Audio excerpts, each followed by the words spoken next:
I want to address some of the comments that people have made on the video titled "Your Job Doesn't Matter." So let's take a look. People commented about how we're supposed to earn a living wage if we don't work. Now, the whole purpose of that video is not to say quit your job, willy-nilly and figure it out on your own. No, the purpose of the video is to address the growing concerns of people, average people, who are depending on their jobs for retirement, people who are depending on their jobs to support them for the rest of their entire life. And I think that is wrong. I think you need to have some type of other investments, some type of business that you're creating outside of the 9 to 5, so that if one day you get cut off or you decide to leave the job, that you have something to walk into. I do not endorse or support the idea of leaving a job without something else lined up. If you feel like you're in a dead-end job, you need to have options and not be stuck in an environment where you feel unwanted, discarded, and disrespected. People at the bottom of the totem pole do not matter for the organization. They will cut you, they will let you go, and you're on your own to figure out what's next. What step do I take after that? And for me, as a newly credentialed teacher with no chance at all, because people who were my seniors, who are veteran teachers with 4 to 5 years of experience, were getting laid off, I had no choice. I had to work. I took out upwards of $30,000 of student loans, and those loans weren't going to pay themselves, and other people weren't going to pay it. I was responsible for paying for my student loans. So off to work I went, and with my 7-month-old at the time. And people commented on that video about, how could you just leave your 7-month-old in daycare all day long? Well, you know what? The reality of it is, a lot of people are doing it. A lot of people need to do that. They need to put their kids somewhere so that they can work and put food on the table. It is a non-option for many people.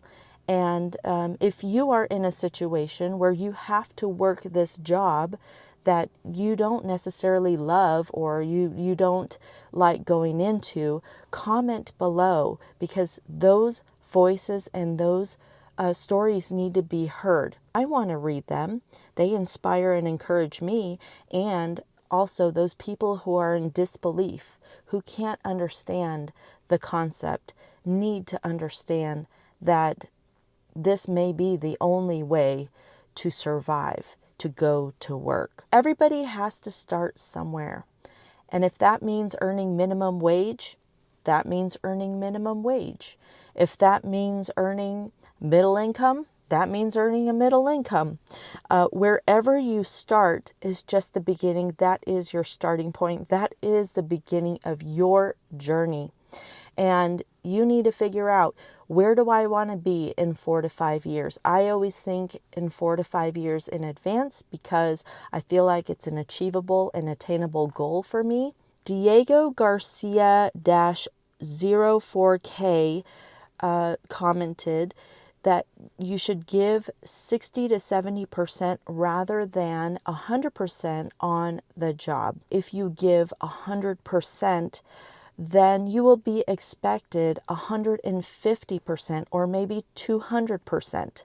I do believe that having started with a $20,000 salary, I would never have achieved over $120,000 salary at the end of my teaching career had I not put in the effort, and not only effort in meeting people and networking, because eventually as I conversed with people, learned about people and who they were. I mean, I made a video about networking, communicating with people is a very important thing to do, because then that grows your opportunity to earn more money. And so if I didn't put in the extra effort into classroom management, behavior management, IEP meetings, PLC meetings, all the things that go into teaching, if I did not put my effort, then I don't believe that I could have gotten out of that $20,000 salary, if that makes sense. If I only put 50% or 60% or even 70% into my first year job as a school teacher earning $20,000, I do believe I would be stuck at that job for many years until I figured out how to be a better teacher and step it up a notch. Let me give you an example.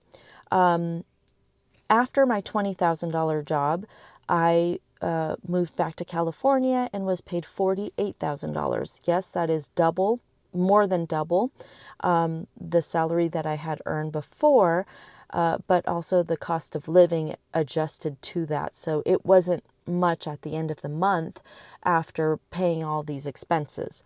The charter school that hired me at $48,000 salary per year gave their employees, I think it was like $5,000 to further their education. And so that was a free administrative services credential for me. I said, no brainer. Why would I not go for a free credential if the company was willing to pay for it? So I did. And I am so glad that I did that because I met a lady there who was going through the same program as me, because this program takes teachers and counselors and other people from various other schools and districts, and we all do this program together. I met a lady, and through that credential program, we became good friends. And she was able to get me into the school district that I was eyeing for the past 6 years.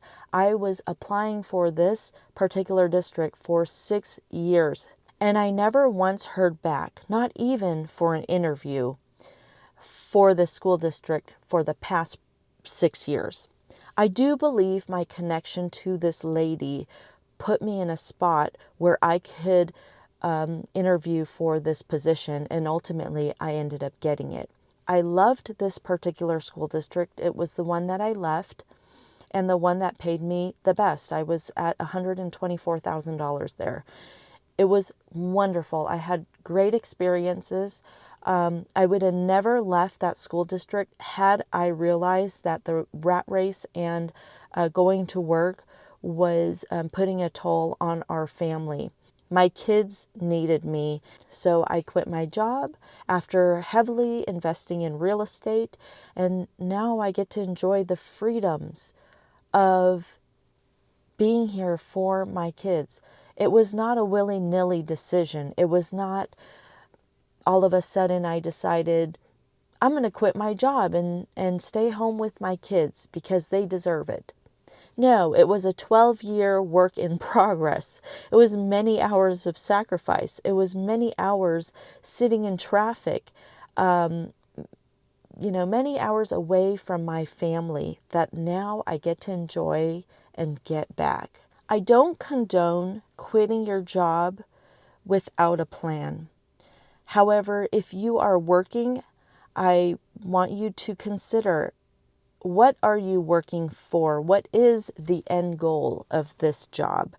I believe in meaningful work and life balance, if you can find that. I have a lot of friends who are single in their 40s, 50s, and 60s.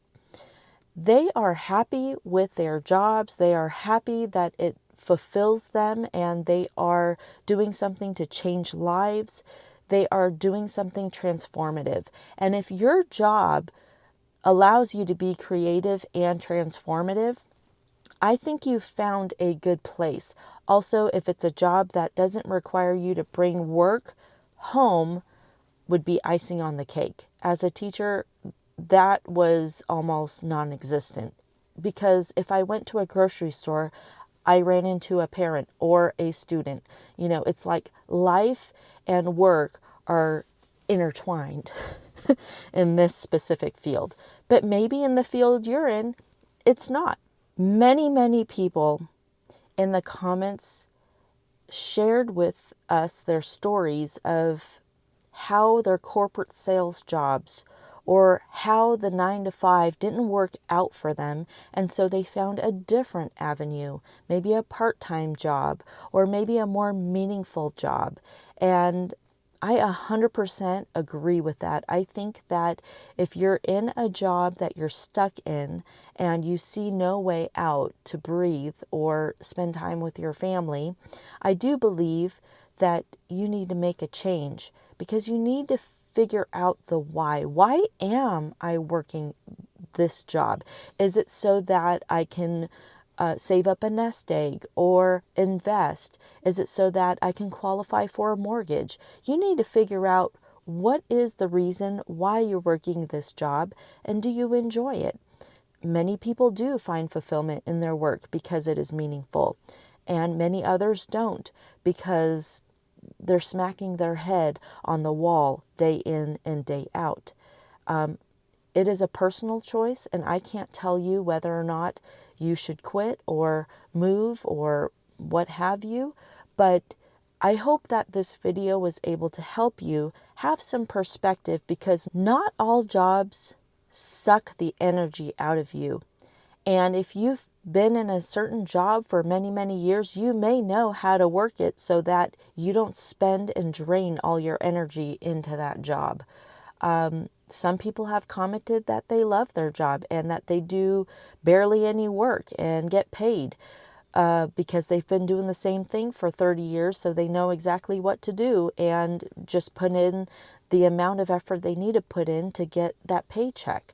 If you have the magic solution, share with us in the comments below. I have no regrets whatsoever for grinding and working hard and investing primarily in real estate to get to where I am today. I get my time back with my kids, and there is nothing, no amount of words I can explain how great that feeling is. And I want every person to be able to experience that. That's why I'm making these videos.